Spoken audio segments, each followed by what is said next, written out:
Hello, I'm Joe Barks. Welcome to another episode of The Road Back, brought to you by Club and Resort Business, Club and Resort Chef, and the Club and Resort Chef Association. Today's episode is sponsored by Forties, the provider of integrated club management software, websites, user-friendly online reservation systems, and mobile capabilities for the club and golf industry. The Forties One platform helps club members and staff benefit with all systems working together on a single and powerful club system.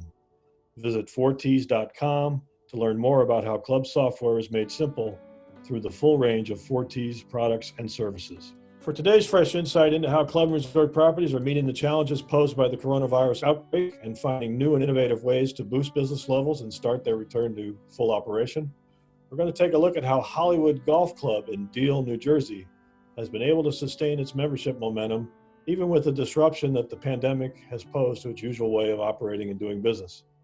With us today are Salil Bokil, Hollywood Golf Club's General Manager and Chief Operating Officer, Lisa D'Amato, Membership Coordinator, and Mitchell Ansell, who currently chairs the club's membership committee.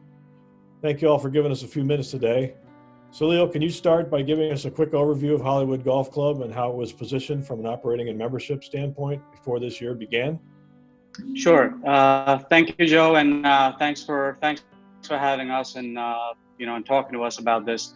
Hollywood Golf Club has a unique history. The club's been around for over 121 years, and located in Deal, New Jersey. Over the last few years, the club has really shined in terms of the membership, in terms of getting a lot of new young members. We've had a lot of young professionals join over the last, 5 or 6 years, I would say. And most recently, last year, the club had instituted a waiting list for all the golf memberships. So going into this year, we definitely had a head start, having the waiting list in place and, being able to kind of sustain the normal changes that clubs typically have. We're on a calendar year basis, so it's January to December. December 31st is when all the membership changes, whether it's resignations or downgrades, kind of have to come in. And so we were definitely in a better position due to the wait list that was in place, and kind of helped us keep the momentum going forward.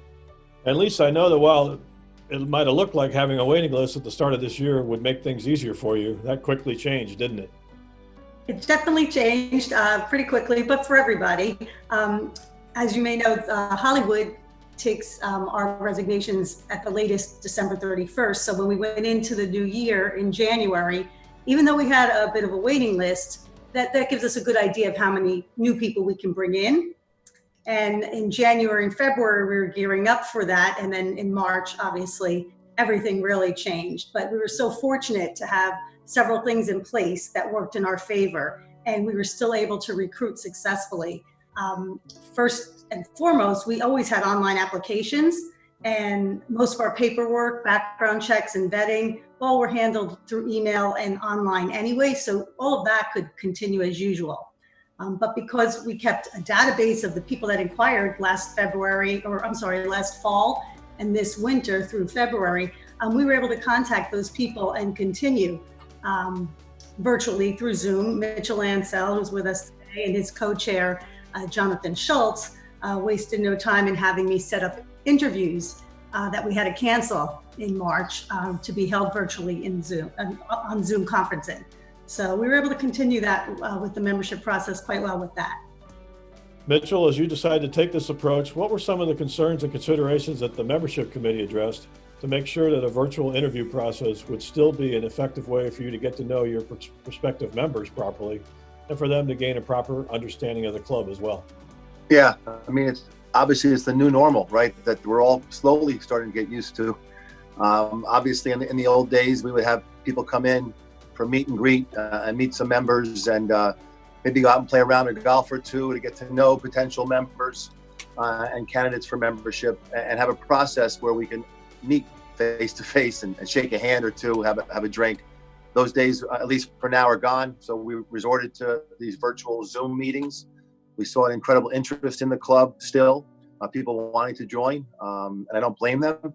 So we decided that what's best we will do is have virtual meet and greets via Zoom, and we had several of them for each candidate. And we've actually had membership committee meetings via Zoom virtually, as well as board of trustee meetings. So we had to adapt to what the new normal is. I believe the club's done a tremendous job in adapting to that, and it's now basically resulted in us taking in a lot of new members during this pandemic, which we're all very proud of.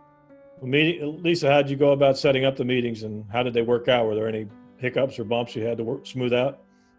Actually, I'm not that good with technology, but the Zoom conferencing was very easy to use, and Salil helps me wherever I'm lacking on that. And it was the interviews were one thing, but meet and greet, we actually found them more successful because you were focused at who you were speaking to. Whereas when we had our meet and greets in person, you didn't get a chance to always be so focused on the candidate. So that worked well. The fact that we had 100% attendance at all of the meetings because people were home and there weren't a lot of scheduling conflicts. But as Mitchell touched on, the biggest challenge is we can't invite candidates to Hollywood to experience firsthand our facilities and our wonderful golf course. And so that we can't replicate that. But all in all, we brought in approximately 8 new members in the past 2 months, several more in our pipeline. And going forward, Salil, our manager's probably going to conduct some of our orientations virtually as well. So we're just trying not to miss a step in the membership process during these times. Well, that's all great to hear. Moving forward, and with the hope it won't be too long before you have full and unrestricted access to your property again, has the club learned some things from taking this approach that you might continue to apply in the future, and maybe for other aspects of your operation in addition to the membership process as well? Yes, absolutely. I think a lot of this that has happened has really given us a new way or a new dimension to look at. As Lisa mentioned, some of these meet and greets, I think it becomes a lot easier to schedule something versus having people travel from far. I think it becomes more focused. We've part of that process is we've also developed a under 40 group that conducts a separate meet and greet for the under 40 candidates, which is more focused and kind of they can relate to each other in that age group. But also the orientations. I think, the members are obviously looking to get more information, from the club. And, a lot of them obviously just want to stress as well is that the membership process is, you have to have certain guidelines before you kind of even, get into the process, whether knowing, having a sponsor, having a seconder. So it's not somebody who's completely unfamiliar with the club. So they've certainly been at the club or have been exposed to the facilities. It's just a matter of kind of explaining to them what the detailed processes are. So I feel like, that is something that we will probably continue to take forward. Hopefully, thankfully today, Governor Murphy announced some, additional guidelines, which frees up some of the golf playing and certain restrictions, at the club. So looks like things are moving in the right direction, and, we're excited about it. But this was a great opportunity that I think the team, shined completely and couldn't have it any other way. Yeah, Joe, what I've noticed, Joe, is it's very efficient. Doing things virtually, we say we're meeting at 6:30. Everybody's there at 6:30. Nobody's running late. There's no traffic problems. The meeting gets done. Everybody wants to get back to their families and get back to dinner, whatever is going on after the meeting. So I've realized that they're much more efficient than doing things in person. Obviously, I miss the human element of being able to meet somebody and look him in the eye and shake his hand. But until such time as this changes, this is the world that we live in now. Do you think it might make it easier to have people join committees in the future? Hollywood's always had a great group of volunteers. The members really care about how the club operates, and there's always a waiting list for members to join committees. So I think that's never going to be a problem in Hollywood. Have you heard from other clubs, Salil, that are doing this sort of thing, or are you out in front of this?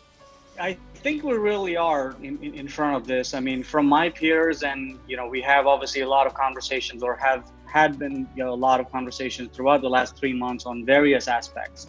I do not recall anyone kind of touching on this aspect as far as membership interviews or any processes through Zoom. Obviously, there were meetings, whether it's board meetings and such. But I to my knowledge, and I could be completely wrong, to my knowledge, I don't know of clubs, at least in our near vicinity, that are utilizing this as a tool to kind of, continue the process and not put a stop. But it's also the interest. We were lucky because of our establishment. We've had that interest, of people wanting to join clubs. I'm sure a lot of that, is totally dependent on that. But being that we had the interest, we had all the tools and the resources kind of set in place prior, we were able to kind of, execute this flawlessly, versus some other clubs. Well, great. Thank you all very much for sharing your experiences and successes with this approach with us and with our viewers. This has been The Road Back, brought to you by Club and Resort Business, Club and Resort Chef, and the Club and Resort Chef Association. Again, today's episode was sponsored by Fortis. If you have a great idea or success story you'd like to see us feature in a future episode of The Road Back, please contact us at editor@clubandresortbusiness.com.